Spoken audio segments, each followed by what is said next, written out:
important. I will link it in the description below because we're talking about our favorite nose ring character, Alyssa Mercante, who apparently decided to crash our stream last night when I was on Saturday Night Hypnosis with Hypnotic and a bunch of other people starring Cabrutus talking about all the crazy stuff going on in the video game industry.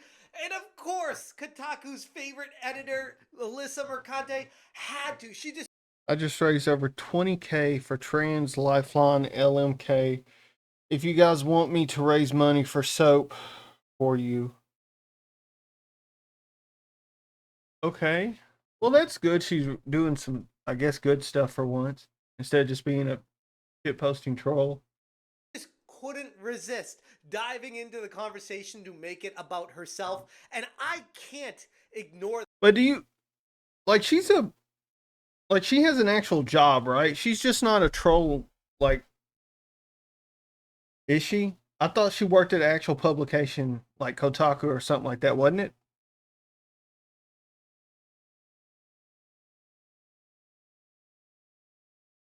Who's this? Alyssa Mercante. I think she's one of the writers or editors at Kotaku, or at least she was. Something to that effect. She's a video game journalist, essentially. So she's been very outspoken against, well, not against, but like for putting all this activism in games, which, I mean, let's be real, that's when that's the main focus, those games tend to be lackluster and they tend to be boring and no one wants to play them.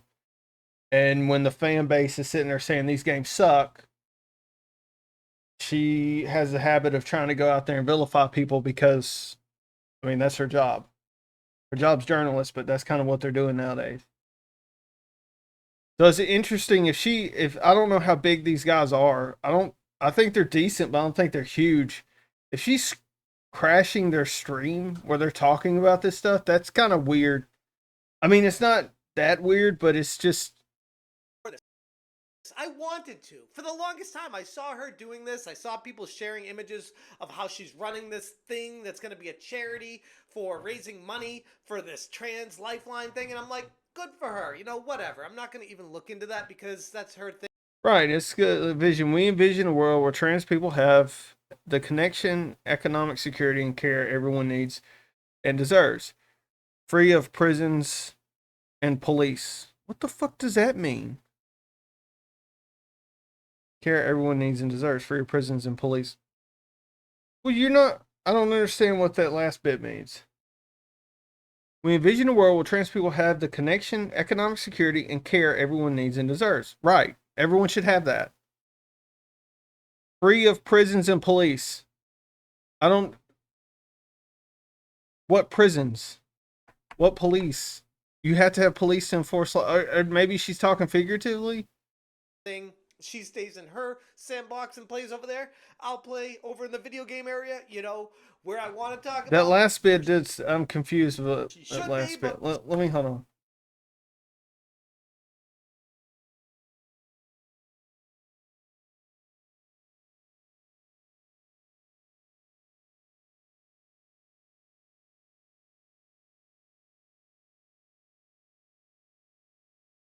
She's not, because she's at Kotaku. But regardless, we were going to the video game. That's her thing. Charity.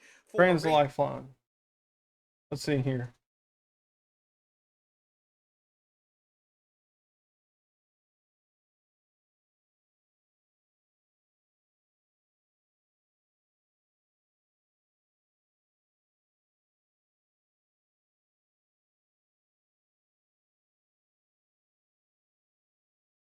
That was okay. That was weird. There was immediately a pop-up on this. What the heck? Okay, Trans Lifeline provides trans peer support for our community that's been devastated from police since day one. How the fuck is that a thing? Trans people are like less than 1% of the population.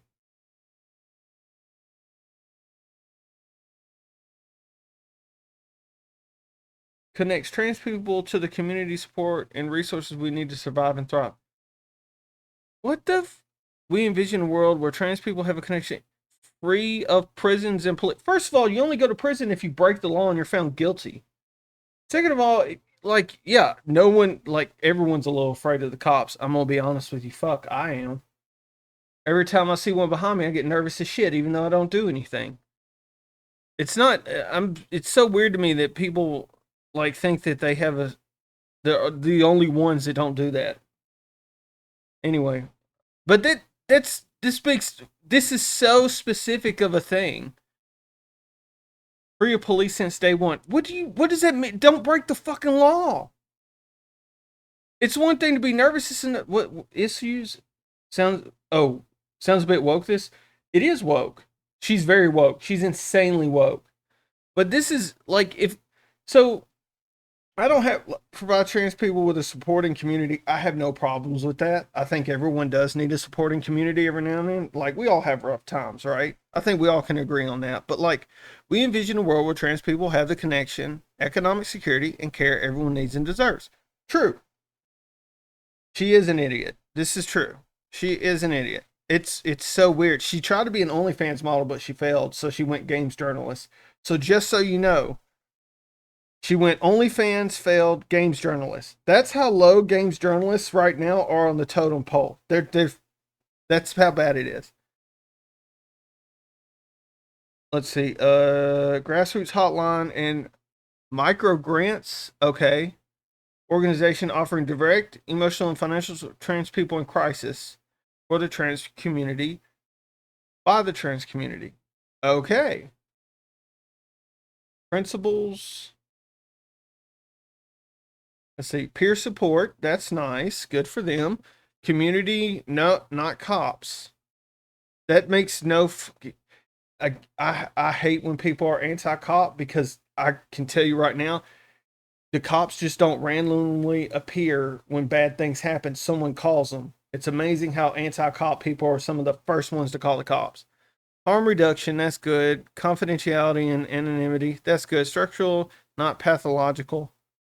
Okay. Informed consent, okay. Autonomy and self-determination, okay. Equity, not equality. Fuck that. Dismantling white supremacy. If your focus is on trans issues, why are you focused on racial shit? If you're focused on trans, financial redistribution. So impact nearly 1 funds dispersed, calls answered, operators trained. Okay, so all right. So she's got a little hustle white supremacy. Oh, here we go. Yeah. Like I'm it's good to have these support networks, but this is very weird. Like you have like it's trans issues, but oh well, we have white supremacy we're fighting. It's like why are you? Shouldn't you be fighting like getting them health care, for their issues and stuff? Because there isn't a problem with that, right? But this seems so weird. Money for this trans lifeline thing, and I'm like, good for her. I think I was watching an Asmongold clip earlier where they were talking about how people couple things together politically, and where it's like it's not just one issue. They'll say, well, it's okay if you're again they just couple things together. I know I'm rambling, but like it's not just it's racial discrimination. Well, no, it's sexual discrimination. Well, no, it's all this other stuff. Like it's never one individual thing. They like bundle package oppression, even though that's not always the case. In fact, oftentimes it's not. Whatever. I'm not. That's what this feels like. It's the bundle pack of oppression. She stays in her sandbox and plays over there. I'll play over in the video game area. Where I want to talk about where she should be, but she's not because she's at Kotaku. But regardless, we were going our separate ways, and I was fine with it. But no, she can't help herself. She has to find her way back into the conversation, and she did that on Saturday Night Hypnosis. I just raised over 20K for Trans Lifeline. Let me know if you guys want me to raise money for soap for you. Which, here's the thing. Initially, I saw that, and I'm like, that's probably not even Alyssa. And then I read it, and I'm like, well, that is definitely something she would say. And she was running her auction charity stream on Twitch that night. So, okay, 2 plus 2 equals 4. I'll bite. Is this really her? And Hypnotic dove into it a little bit further and confirmed, yep. Is it really her? Please tell me it's true. I would bet any. Why would you get up here and start bragging about the 20K you raised for Tunity? quiet. I think it is her. This account has been around since 2011, It's and her. the I'm and telling the you. and the username is Alyssa Mercante 6514, which I think is exactly what her other username is. It's So it her. might actually be her. And you would think this would be bad enough on the surface because she's just desperate for attention and is trying to pull one over on the chuds, as she always puts it. But in reality, by doing this, it opened up a can of worms because I was like, you know what? Okay, she's gonna come at me, she's gonna come at all of us talking about video games, even though she should be and she's not. Fine. I'm gonna look into this charity, and what I found out was so bad that even Gerard the completionist himself would be envious. Oh, that's not good. Hit that subscribe, give me a like, and check out Smash JT. Bro, he brought us The a full completionist. article Holy breaking down shit. not just Alyssa crashing the hypnosis stream last night and trying to make it about herself, but also proving that she is always lurking. I know Hypnotic has always been saying it, but this is proof in the pudding right now that these people are always watching us. They cannot turn it off. Like, literally, we don't even care about them. And they're so fixated on us that they have to. They can't hide it anymore. They have to come out and be like, hey, I'm here. Look at me. Pay attention to me because me. Come on up here and state your hate. We'll kick Ryan. So this is I like the fact that Cabrutus. Do you know who Cabrutus is? He's the guy who came up with that detect DEI stuff with Sweet Baby and all that. I think it's funny a guy who's from another country is like vilified in America as like a big bad in the gaming industry right now. And all he is like literally making. He's basically done created a watch group. For detecting DEI like initiatives in games, like companies that focus on DEI initiatives. This guy right here, Cabrutus, he literally like formed a list of companies to watch out for that do that in the games that they develop. And ever since then, like a lot of these DEI initiative companies that these game industries have been worked with, they've gone kind of underground. They haven't gone away, but a lot of the games don't publicize that they're working with them, but they're still there. So they're like on the lam because of this one dude who was like, "Hey, I noticed this thing keeps happening," and made a list, and everyone's like, "Oh shit!" And now he's like the boogeyman right now, and it's crazy. It's insane to me. You know what I'm saying? Wait, I will let you. Alyssa. It ain't my show, but if it was me, I would give you 5 minutes of Oh, I would bring her on. uninterruptible. Yeah. Huh? I would bring her on. Yeah, 100%. I would give you Dang. 5 minutes of uninterrupted. I'm gonna say everything I want to say about you guys, and then we'll go from there. Shout out to Atreus for at least extending the olive branch to her to bring her on and actually talk. You know, give her 5 minutes, give her the floor, and have her say her piece. But of course not. She just wanted to say her thing of, oh, I'm better than you guys, I'm doing a charity. And then she took off. And Hypnotic was like, all right, she's going to crash our stream. We're going to go and crash her stream. So he brought everyone over to the Twitch stream, which was like a paltry 12 people watching it and barely anyone saying anything and barely anyone contributing or donating anything. And everyone was like, hey, we're all here now. And they just started blocking, shutting it down, and cutting everyone off. Oh, wow. Which goes in line with the whole rules for me, not for thee thing, but should we even be surprised by them at this point? Alyssa initially exposed herself as a lurking viewer by commenting on the live episode of Saturday Night Hypnosis that I was a part of. Her attempt to brag about her charitable efforts had backfired spectacularly and come across in a less than flattering light, to put it nicely, after diving deeper into this stuff. Her interaction turned into a desperate need for validation and the questionable nature of her charitable activities. I wasn't planning on looking deeper into the Trans Lifeline charity, to be honest, but after this, I kinda had to. And what I found was completely mind-blowing. But before I even get into that kind of stuff, let me recap what Hypnotic said on Twitter. Alyssa Mercante left lurker mode tonight on Saturday Night Hypnosis. She always watches. Came into my chat and tried to brag about how she raised $20,000 for trans people in her stream, most of which came from industry insiders who felt they had to donate. Which is true, diving into Alyssa's retweets when people were sharing everything that she's been saying about. So many incredible people made this thing work, blowing past 22K for Trans Lifeline. sometimes the internet can remind us that people still can do good in the world. Forever proud of all of us involved, and Alyssa underscore Merc for making this all happen. 22,625 raised. Goals. Oh, they reached their goal.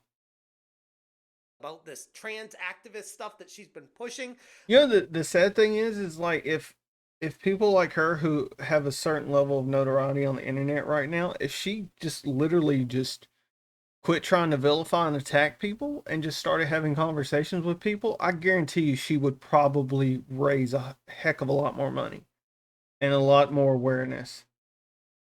But they don't do that. They want to vilify other people, which is why it's a problem. Most, if not all, of the people she's retweeting that have been donating over some Real talk, Alyssa McConney spent the entire year enduring constant, unimaginable harassment. And she has been harassing other people as well. So it's not like she's an innocent victim here, let's be honest. She is harassed just as much as she's being harassed. Doesn't mean it's right, but she is not an innocent victim, but she is a victim. Instead of being, well, to a certain extent, instead of being defeated by it, she turned that shit into over 20,000 for Trans Lifeline. That's how you do it. Turn hate into love. Honored to have helped a bit today. Well, if she wanted to turn hate into love, she quit vilifying other people and just have conversations. She could, like, literally a lot of people would probably listen to, like, she has a certain level of notoriety among the internet right now. She could easily turn that into like more positive stuff if she just quit vilifying other people all the time. of $300 have been people who work Of course, he's a gaming journalist. Okay. I wonder where this is going. in the industry themselves. Via a website run by a labor abusing, apartheid loving, deeply unfunny, insecure, petulant moron. That's a lot of adjectives. Hello, how are you, Ukraine? This is filled to the brim with dick riding. Boot looking, I think he meant licking. Shit for brains, transphobes, we managed to do some good, and that fills me with so much hope and still climbing. I think it is good that if they're raising money for like a charity or something like that, I do think it's a good thing. Almost trying to validate, like, hey, I'm with you guys. I'm giving money to this. Please don't. I am doing fine. We're currently reviewing a video of a games journalist named Alyssa McConty who crashed a stream, and now they're saying that she exposed for a charity scam, which I'm interested to see whether or not they actually have any evidence of this or it's just their opinion. Don't cancel me. I'm one of you. In perpetuating this madness, I chimed in with, Alyssa just couldn't help herself. Pure jealousy and envy, grasping at any straws for semblance of relevance. Comedy gold. This was some can't miss content tonight. Thanks for having me on, Hypnotic. Always a pleasure. One for the ages. And that was really the end of it until I started diving deeper into the Trans Lifeline charity and wondering, where is this money actually going, and how much of a dent is $20,000 going to really make with whatever they're doing over there? And then I found the executives and how much they were paid, and the information I could find was relevant up until the year 2022. It looks like since then the staff has done a full reorganization and has grown by more than double of the amount of people working there, and this charity has taken on a life of its own. But what do they actually do? According to the Trans Lifeline mission statement, Trans Lifeline is a grassroots hotline and microgrants 501c nonprofit org offering direct emotional and financial support to trans people in crisis for the trans community by the trans community, which I guess on the surface sounds Unfortunately, I probably don't. I'm not really good at that sort of thing. Song reaction, that is. admirable.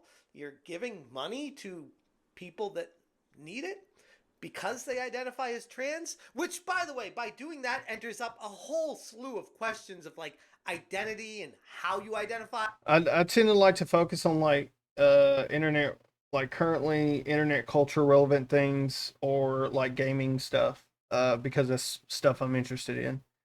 Do some light political stuff. I try not to focus on it too much though, but unfortunately a lot of the gaming stuff is tied to politics right now.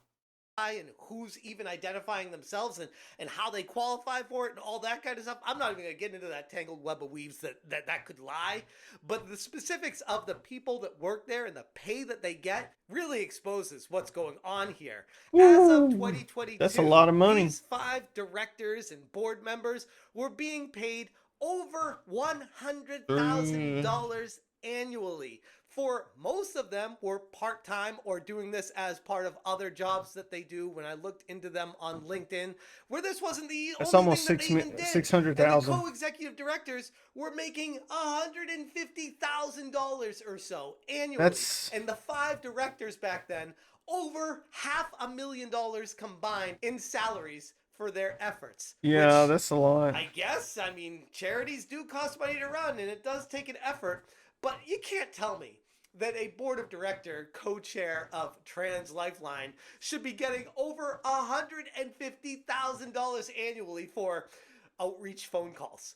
Are we serious now? Which would explain the disparity between their income and expenses. When diving into this, the chart has been lopsided as of 2022, where their revenue was 4.7 million, but their expenses surpassed 5.3 million.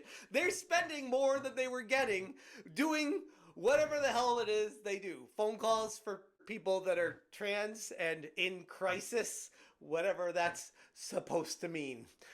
Okay. The disparity between the charity's revenue and expenses, combined with the extremely high salaries of the executives, raised a lot of questions for me about the true impact of the funds being raised. Alyssa was so excited about raising $20,000 for this charity, and all I could ask is, why? Where's that money going? Who are you supporting with it? What is this money doing to change lives for the better? Because I could argue from the standpoint of supporting people who are trans and in crisis by encouraging them to navigate down that path and going further on it could actually be worse for them. As Mark Fox put on Twitter, Alyssa Mercante raised $20,000 for a cause that will certainly lead to people committing not aliving themselves. Well, the problem with that is that the hotline's designate is if its purpose is intervention, then that's not true. That's not necessarily true, at least. Right? So the thing I have a problem with is overhead can be like a cost, but if your main goal of the charity is creating a support network, you're not producing a product. So you have money raised versus what it's costing to run it. Then don't get me wrong, those board member salaries are high as crap, especially if they're part-time and they're not really doing that much. That's ridiculous. But it's not clear cut and dry when it comes to these charities sometimes. And committing suicide, well, maybe the reason why people are committing suicide is because they don't have a support network, and that's why they're creating this in the first place. Trans rights causes death. Some judge said, the cause even targets minorities for sterilization. Melissa Campers wrote in response to Hypnotic, I am trans, and she can keep her filthy money. She does more damage than good with such an appalling personality. And that goes back to what I said earlier. If she really wanted to help things and she'd quit trying to vilify people and attacking them, she could, like, literally this what was an opportunity. I just raised over 20K for Trans Lifeline. And if you guys want me to raise money for soap for you, like, she could have just said, hey, I saw your thing. I just raised, if you bring me on, I'd like to talk about it, talk with y'all. Like, she could have used this as an opportunity. They probably would have had her on. And she could have used that to, like, literally had public, like, a good, like, PR move. But instead it's, no, ego, you raise money for soap and all that, like attacking people. It's weird that they don't understand. I don't know. This is a cause being pushed forward and championed by many people in the video game industry as a good thing. Actor, game dev, producer, founder of Surgeon Studios, A Land of Hull and House of Dragons. Okay. Director of... And I would argue it's the complete opposite of that. The high administrative costs and the inflated salaries of top officials would indicate much of the money raised is not being directly benefited by those intended to help. And in light of that, I gotta ask, Did Alyssa thoroughly research the organization she was promoting? Did she consider the potential implications of her association with it? Probably She not. probably didn't research it. She probably just said, hey, people can't cancel me if I'm pro-trans in the modern era, so I'll just join this and put money towards it, even though Alyssa herself is not trans. So I'm not really sure what cause she's pushing forward with this and why she selected this one, except for, I gotta be honest, virtue signaling. Her That could be the case, but you don't. I mean, like, you don't have to be a part of a community to want to help other people. It's human nature to want to help other people, just like it's human nature to want to tear them down. Like, that's the problem. Like, you don't have to be a part of something. For all you know, she had family, loved ones, or something like that that dealt with trans issues, and that's why she wants to support it. Or she just see people that she thinks in need. But yeah, she could also be virtue signaling too, to be fair. attempts to use the charity as a virtue signal not only backfired spectacularly, but also cast some serious doubt on her ultimate motives. The ill-fated attempt to leverage her charitable work for personal gain has exposed more about her than she could have ever anticipated. Unfortunately, this serves as a good reminder for everyone about the importance of transparency and genuine intent when it comes to charitable endeavors. Alyssa wanted to virtue signal. She wanted to prove to everyone that she's such a good person, and anyone who disagrees with whatever she's pushing and promoting is an awful human being, a bigot, a transphobe, all these other horrible things, when in reality, the exact thing she's doing is ultimately the worst thing for society, in my opinion. And no, this is not an anti-trans rant. This is not I have things against trans people. This is just a I have serious concerns about a charity that says they're there to support trans people, yet they're paying over $500,000 in salaries to the top 5 executives of this branch that just give phone calls to these people, supporting them and pushing them to become more trans instead of getting them the official mental help and. But do you know that's what they're doing, though? Like, you can't sit there and say that's what they're doing if that's not what they're doing. Like, that's a big leap if you don't have any evidence of that. Because if the goal, like that one guy said, that it leads to selective termination of oneself, well, then if the hotline is meant to be helping people who are down that bad so that they don't do it, then like it doesn't sound like, I don't know. I feel like he should have looked into it a little bit more before making that statement. Health that they need, the checks that need to be there, the direction, the societal impacts of this are not being met. It's only encouraging this madness and pushing it to a place where it shouldn't be. And by perpetuating the madness, by running a charity, by people donating to it, thinking they're doing a good thing, ultimately it's making it worse for society at large in general. Anyways, I'm going to leave it there. If you guys want more information, check out smashjt.com. I will link this in the description below. If you guys appreciate what I'm doing here, please consider hitting that join button. I promise it's not going to go towards helping me with trans. Thank you guys so much for watching, and as always, you say smash. Well, that'd be a All bad this thing money's if it going to was. Trans Lifeline. Let's see. Trans Lifeline advocates on behalf of trans people and works to build a resilient trans community. Well, they're not very resilient. You guys are actually pretty damn not resilient. That dude's based. He's got a point on that. The statistics show that you are 70% some odd not resilient at all. Yeah. But again, Hypno, that is a good thing because that means that $20,000 is going to go a lot further. That's true. There's very few trans people that make it to use the money. That's unfortunate. So here's the statements, though. Statement of financial position, December 31st, 2022. So they don't have 23 or 24 on the site that I saw. Let me double check. Because I do think this is interesting because it's a very weird thing about charity. Okay, so let's see. Assets, cash, and cash equivalent. So their assets went down from 2021 to 2022. Contributions received. So they received $34,301 in 2021 and $134,278 contributions received. If they're how are they paying people that much then? How are you paying 6-figure salaries to your board members if you only brought in that much in 2022? And I wonder if it's gone up even more. I wonder what they brought in 2024. That's interesting. Like you would, unless it like skyrocketed, there's no sense in paying your board members that much. Investments. So their investments have gone down. I don't even know what four investments are. Property and equipment. So they had none. So now they have 2,000. Okay. So that's probably, I would suspect, like phones, computers, stuff like that. Maybe an office building. But it had to be more money than that for that. So I wonder if they have a bunch of remote volunteers and that's how they set it up. But that's still low. That's 2 years old though. Prepared expenses and deposits, so they kind of went up. Uh, right of use assets operating, so their operational cost is what? $61,467 in 2022. So the total assets went down. Liabilities, accounts payable and accruable expenses. Okay. So that went up. Let's see, grants payable. So the grants payable went down. Let's see. Accrued vacation. Why do they have accrued vacation if they're volunteers? Or maybe that means something else.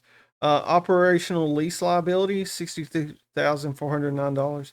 So do they have a physical location? I guess they do. Well then in 2022, if they have a physical location, why is their equipment's only $2,440? Wouldn't it be more than that? Like you would need like equipment and stuff, wouldn't you? I don't know. I don't know. This is again, this is me just asking. Net assets without donor restrictions, so they went down from almost 4 million to a little less than 3. With donor restrictions, again, they went down. Total net assets, their assets have gone down. Total liabilities have gone down as well. Let's see. And this is on their website, by the way, for review. Individual contributions. Okay, there we go. So the individual contributions have gone down. With donor restrictions, 30-something thousand. Without donor restrictions, okay. Foundation and corporate grants. So statement of activities for a year ended with comparative totals on a year end basis. Why don't they have 23 or 24 up yet? 24 they wouldn't have. I wonder why they don't have 23 on their site yet. I would have been interested to see 23 or 22. Let's see what else. Investment activity. They got investments. I wonder what that is. Paycheck Protected Program is non interest and other. Let's see. Program management and general expenses. Their program expense is almost 4 million. Holy crap! The program expense went up. Well, look at the management in general. Look how big of an increase that is. Fundraising went up, but it's not enough to. Holy crap! Your management and general expense is way higher than what you fundraise. Total. Maybe I'm reading this wrong. I wish I had an accountant here who could look over this with me and talk to it. That'd be interesting. Cash flows from operating activities. Change in assets, adjustments to reconcile, change in net assets. Let's see. Appreciation, donated stock investment, and change cash flows. Purchase of property. Proceeds from sale of investments. So none. And what else do we have? Salaries. Here we are. Salaries. All right. So they went from a salary, their salary cost being 2 million to 3 million. They increased by 1 million, a little over 1 million from 21 to 22. Employee benefits went up as well. Payroll taxes went up. I hope it says how many employees they have. So they did issue more grants. Professional services almost more than doubled. Advertisement went up. Let's see, supplies for office expenses went down. Information technology went up. I figured that would happen. Occupancy Travels and meals. Why in the fuck do you have almost? Why do you have over 65,000 in travels and meals? Conference and meetings. $5,000. What? What? Insurance. Okay. Training and education. Okay, here we go. Right.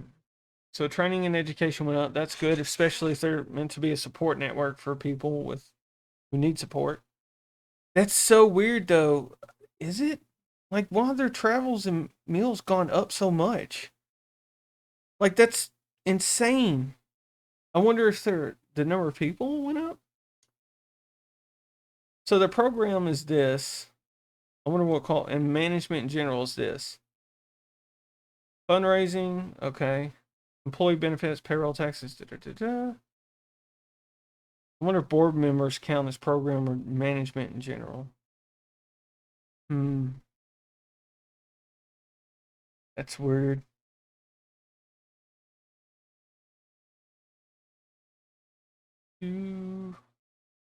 Equities blended real estate.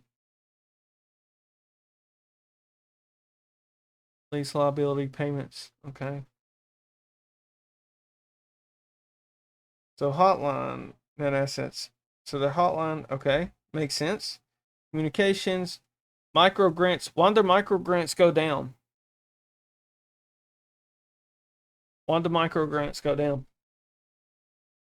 It went from in 2021 to 2022 with donor restrictions consisted of following. I would actually be curious if there was someone who could go over that for the company and speak to that.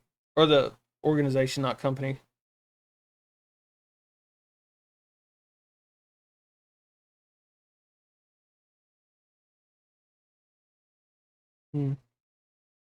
Okay. Oh, that was interesting.